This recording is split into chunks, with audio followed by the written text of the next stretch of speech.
एक बच्चे को 12 से 15 लाख रुपया चाहिए एक माँ बाप को अपने बच्चे की मेडिकल की डिग्री, लॉ की डिग्री, इंजीनियरिंग की डिग्री कंप्लीट करवाने के लिए। 99% मुस्लिम, दलित, आदिवासी, पिछड़े ये खर्चा नहीं उठा सकते। 15-20 लाख रुपए एक बच्चे की डिग्री कराने का, नौकरी तो बात की चीज है। ये साजिश है आपके हमारे बच्चे पढ़ ना जाएं, पढ़ जाएंगे तो आगे बढ़ जाएंगे। वो चाहते केवल उनके बच्चे पढ़े, वही हुक्मरान बने, वही व्यापारी बने, सब जगह उन्हीं का कब्जा हो, क्योंकि देश के प्राकृतिक संसाधनों पे उनका कब्जा है। मैं पूछना चाहता हूँ, ये जो जंगल जमीन है, ये जो देश के प्राकृतिक संसाधन है, जहाँ अरबों खरबों रुपए पैदा होता है, क्या कोई अपनी माँ के पेट से लेकर पैदा हुआ है? खेत की जमीन का एक आदमी 1000 एकड़ का मालिक है, एक आदमी पे 1 गज जमीन, कहीं जैसे तैसे झुग्गी बना कर रहता है, जब मर्जी बुलडोजर चला कर उसको भी उखाड़ देते हैं। पहले भी एक शेर सुना करते थे, किसी शायर ने लिखा है, लोग टूट जाते हैं एक घर बनाने में, लेकिन कुछ लोग तरस नहीं खाते, बस नहीं जला रहे। और आज लोग टूट जाते हैं घर जलाने में, लेकिन फिर भी कुछ सरकारें तरस नहीं खाती, बुलडोजर चलाकर उनके घर गिराने में। ये हालात कैसे रहेंगे? सभी सत्य खबरों को देखने के लिए वीडियो को लाइक करें और चैनल को सब्सक्राइब करें, घंटी को दबाएं और देखते रहिए बहुजन हलचल। आज जो भारत का रिजर्व बैंक है, आपको जान के ताजुब होगा, बाबा साहब उस थीसिस के आधार पर भारत का रिजर्व बैंक बना। 1942 में जब वो लेबर मिनिस्टर बने ब्रिटिश वायसराय की काउंसिल में, तो महिलाओं को जो पुरुषों की तुलना में कम पैसे मिलते थे।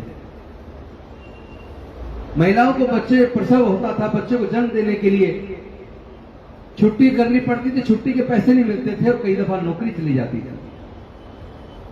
मजदूरों को 14-14 घंटे काम करने पड़ते थे, कोई सोशल सिक्योरिटी नहीं थी,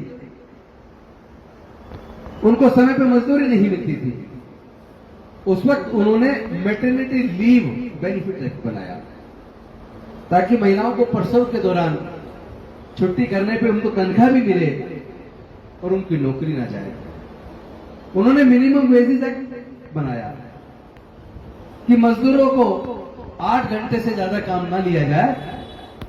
पहले 14-14, 15-15 घंटे काम लेते थे, और 8 घंटे से ज्यादा अगर काम ले तो उनको ओवर टाइम मिले।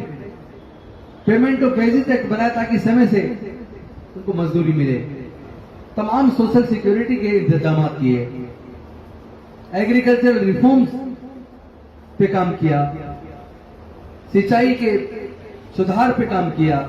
दामोदर वैली, हीराकुंड बांध, वो बांध बने उनके रिसर्च पे, उनके विवेक पर। प्लानिंग कमीशन बना।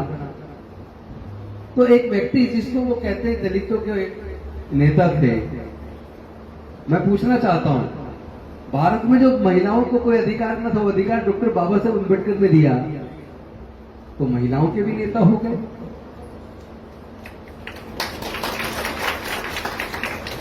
मजदूरों को समय पे पैसे मिले, न्यूनतम मजदूरी मिले, सोशल सिक्योरिटी मिले, मजदूरों के भी नेता हो गए।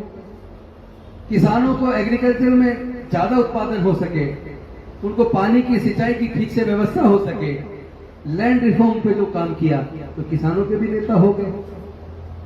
जो आज जिनको आप अनुसूचित जाति, जनजाति, पिछड़ा वर्ग कहते हैं, पिछड़े वर्ग में 90% मुस्लिम भी आ गया है, 90% मुस्लिम। तो जो SC, ST, OBC जिनको पढ़ने का अधिकार न था, व्यापार का अधिकार न था, संपत्ति का अधिकार न था, उनके पढ़ने के रास्ते खोल के जो रास्ता बनाया, उनको व्यापार और संपत्ति उसमें भी जो हक दिलवाया, तो यानी कि उनके सबके भी नेता हो गए। तो एक ऐसा व्यक्ति अद्भुत है। दुनिया में ऐसे व्यक्ति, विरले व्यक्ति बहुत कम होते हैं।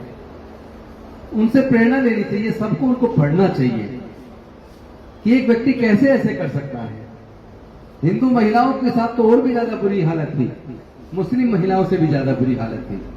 जवानी में पति मर जाए तो महिला, हिंदू महिला दूसरी शादी नहीं कर सकती। पति कितना ही जालिम और क्रूर हो, कितना ही शराब पी के मारपीट करता हो, उसके बावजूद भी पत्नी को तलाक लेने का हक न था। पति पत्नी को छोड़ दे, बच्चों को छोड़ दे, तो पत्नी को गुजारा भत्ता लेने का, बच्चों के लिए और अपने लिए गुजारा भत्ता लेने का हक न था। बच्चे नहीं होते तो बच्चे गोद लेने का हक नहीं था, पिता और पति की संपत्ति में हक नहीं था। लेकिन डॉक्टर बाबा साहब अम्बेडकर 1951 में हिंदू कोड बिल लेकर आए और हिंदू कोड बिल में ये सारे अधिकार महिला को जो बाद में मिले, उसको पूरी संसद खिलाफ हो गई। संसद में तो ज्यादातर सारे अपर कास्ट के लोग थे, ब्राह्मण बनिए ठाकुर थे, कायस्थ थे, वो सारे खिलाफ हो गए कि डॉक्टर अम्बेडकर जो महिलाओं के लिए बिल लेकर आए हैं उनके अधिकार के लिए, ये हिंदू धर्म पे हमला है। और अल्टीमेटली वो बिल गिर गया और डॉक्टर बाबा साहब अम्बेडकर ने महिलाओं के अधिकार के लिए कानून मंत्री के पद से उस वक्त 1951 में इस्तीफा दे दिया। अभी हाफिज जी कह रहे थे कि राजेंद्र गौतम जी को हटा दिया क्योंकि पिछड़े वर्ग से थे, तो मैं बता दूं किसी ने मुझे हटाया नहीं, इतनी ताकत किसी में नहीं है। हम सरकारें बनाते हैं, हमें कौन हटाएगा? दलित, पिछड़ा, आदिवासी तो सरकार बनाता, माइनॉरिटी तो सरकार बनाता है। यहां तो सवाल सिर्फ इतना था कि या तो मंत्री रहिए या फिर डॉक्टर बाबा साहब अम्बेडकर के विचार को आगे बढ़ाइए, उस रास्ते पे चलिए। मुझे लगा कि मुझे महिलाओं के हक अधिकार के लिए डॉक्टर बाबा साहब अम्बेडकर ने 1951 में कैबिनेट मंत्री के पद से, कानून मंत्री के पद से इस्तीफा दिया था। मुझे भी आज दलितों के साथ जो उत्पीड़न हो रहा है, पिछड़ों के साथ जो उत्पीड़न हो रहा है, आदिवासियों के साथ जो उत्पीड़न हो रहा है, जो मुस्लिम और ईसाई और सिख इनके साथ जो अलग अलग तरह का व्यवहार हो रहा है, हत्याएं हो रही है, नफरत भरे भाषण मंत्री स्तर के लोग और एमपी दे रहे हैं, खुलेआम बायकॉट करने की बात कर रहे हैं, मरवाने की बात कर रहे हैं, दंगे करवा रहे हैं। यही आपको उत्तर पूर्वी जिले में दंगे करवाए ना, सबको पता है दंगे किसने करवाए, लेकिन दंगे करवाने वाले, नफरत भरे भाषण देने वाले लोग खुले घूम रहे हैं। तब से दिल में यहां चोट लगी हुई है कि मंत्री पद संभालूं, यही लोगों की लड़ाई लड़ूं। मैंने चुना ये रास्ता, ये मेरा अपना चुना रास्ता है, किसी और ने मुझे मजबूर नहीं किया रास्ता चुनने के लिए। ये रास्ता मैंने चुना है। इस देश में दलितों को, पिछड़ों को, आदिवासियों को, माइनॉरिटीज को, उनको उनका हक मिलेगा या नहीं मिलेगा, उनकी लड़ाई कोई लड़ेगा या नहीं लड़ेगा। मैंने संकल्प किया है, मरना स्वीकार है, लेकिन गुलाम बन के जीने की अब कोई इच्छा नहीं है। हम लड़ेंगे लड़ाई। और आप ये क्या सोचते हो कि मुस्लिम में लीडर, मुस्लिम को मुस्लिम लीडर मिले, दलित को दलित लीडर मिले?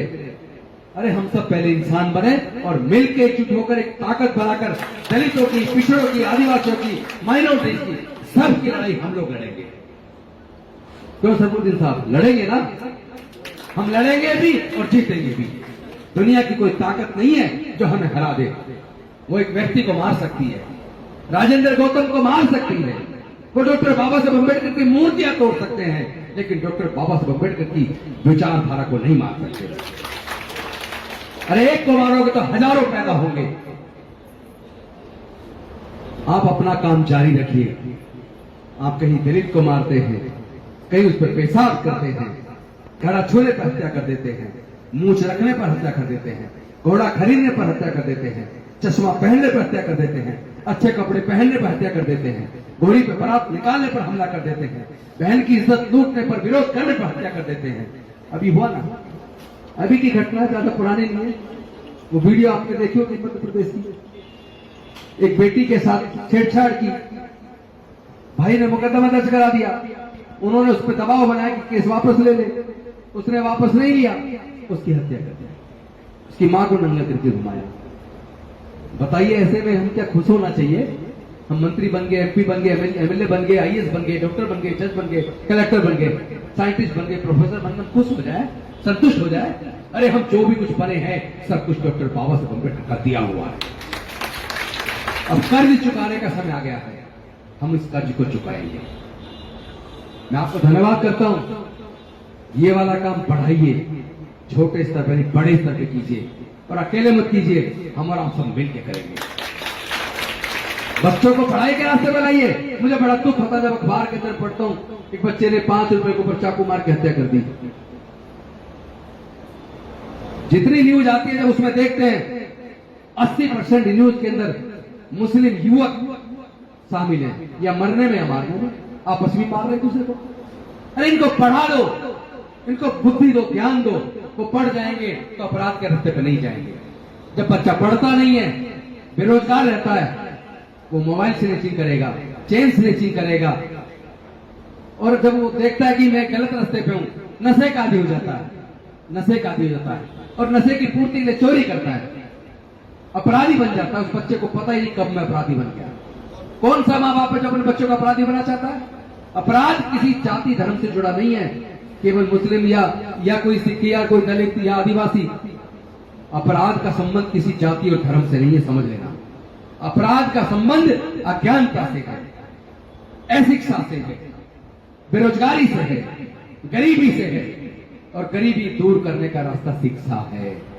हो सकता है आपके माँ बाप पे इतना पैसा ना हो, लेकिन अगर आपने उसको शिक्षा दिलवा दी, पढ़ के वो अपनी खुद की भी गरीबी दूर कर सकता है, अपने परिवार की भी गरीबी दूर कर सकता है, अपने और किसी भाई की भी गरीबी दूर कर सकता है, अपने किसी भाई को अपराध के रास्ते पर जाने से रोक सकता है। जेल में जितने बच्चे पढ़े, या दलित पढ़े, या आदिवासी पढ़े, या माइनॉरिटी के पढ़े, दूसरे लोग जेल में नहीं है। आंकड़े देख लीजिए, दंगों में भी या तो मारे जाते हैं या मारने में जेल जाते हैं। बर्बादी किसकी हो रही है? हमारी हो रही है। इस बर्बादी से कौन निकालेगा? आपको लगता है कि मुख्यमंत्री प्रधानमंत्री निकालेगा, कोई देश का मंत्री निकालेगा? अरे वो तो चाहता ही नहीं आप पढ़े, वो चाहता ही नहीं आपके बच्चे पढ़े, क्योंकि उसे लगता है ये मेरा वोट बैंक है।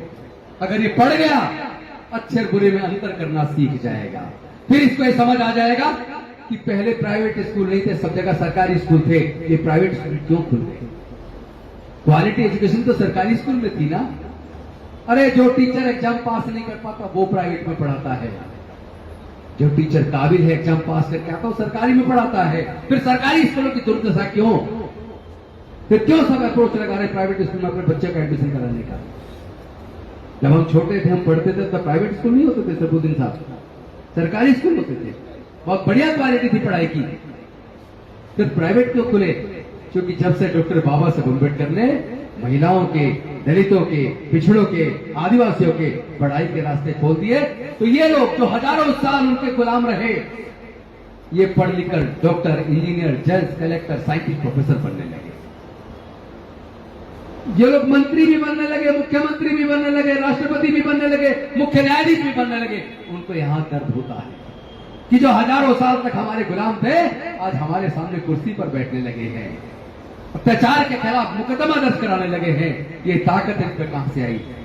तो उन्हें पता लगा ये ताकत इनको ज्ञान से मिली है, पढ़ने से मिली है, नौकरी से मिली है। तो सरकारी संस्थान सारे बेच दिए ताकि नौकरी लगे ही ना, और एजुकेशन पूरी प्राइवेटाइज कर दी ताकि पढ़ ही ना पाए, ना पैसा होगा ना पढ़ पाएंगे। बहुत बड़ी साजिश है इस देश के गरीबों के साथ। ये साजिश केवल दलित, पिछड़े, आदिवासियों के साथ, माइनॉरिटीज के साथ नहीं है। ये साजिश जो अपर कास्ट में भी जो गरीब और मजदूर है उसके साथ भी साजिश है, क्योंकि ये महंगी पढ़ाई का खर्चा उनके भी बच्चे नहीं उठा पाएंगे। आप देख लीजिए, आप अपनी दिल्ली की जैसी जो हमारा DTU है, दिल्ली टेक्निकल यूनिवर्सिटी है, नेताजी सुभाष टेक्निकल यूनिवर्सिटी है, और इसी तरह के जो और इंजीनियरिंग कॉलेज हैं, मेडिकल कॉलेज हैं, लॉ कॉलेज हैं, जैसे नेशनल लॉ यूनिवर्सिटी है दिल्ली की द्वारका में। आप उसका फीस का चार्ट देखिए, एक साल की फीस, एक साल की 2,46,000। हॉस्टल का खर्चा अलग है, खाने का खर्चा अलग है, किताबों का खर्चा अलग है, सारे खर्चे जोड़ दे तो एक साल में कम से कम 3.5 लाख रुपया चाहिए। 3.5 लाख रुपया। 5 साल का कोर्स लॉ का है, मेडिकल का 4.5 साल का, इंजीनियरिंग का 4 साल का।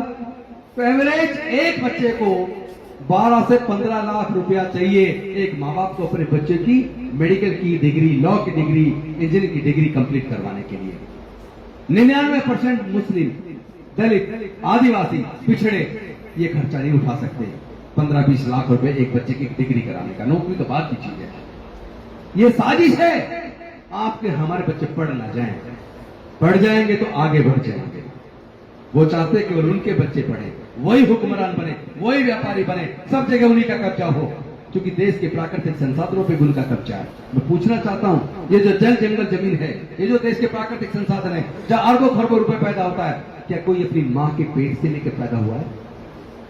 खेत की जमीन का एक आदमी 1000 एकड़ का मालिक है, एक आदमी पे 1 गज जमीन है, कहीं जैसे तैसे झुग्गी बनाकर रहता है, जब मर्जी बुलडोजर चला कर उसको भी उखाड़ देते हैं। पहले में एक शेर सुना करते थे, किसी शायर ने लिखा है, लोग टूट जाते हैं एक घर बनाने में, लेकिन कुछ लोग तरस नहीं खाते बस्तियां जलाने में। और आज लोग टूट जाते हैं घर जलाने में, लेकिन फिर भी कुछ सरकारें तरस नहीं खाती बुलडोजर चलाकर उनके घर गिराने में। ये हालात कैसे रहेंगे? ये खामोश मिजाजी तुम्हें जीने नहीं देगी, इस दौर में कर जीना है तो कोहराम मचा। बहुत बहुत धन्यवाद, शुक्रिया, जय हिंद, जय भीम, जय भारत। अगर आप चाहते हैं गरीब हर वंचित इंसान की आवाज आप तक पहुंचे तो हमारे चैनल को सब्सक्राइब करें और बेल आइकन का बटन दबाना ना भूलें। देखते रहिए बहुजन हलचल न्यूज।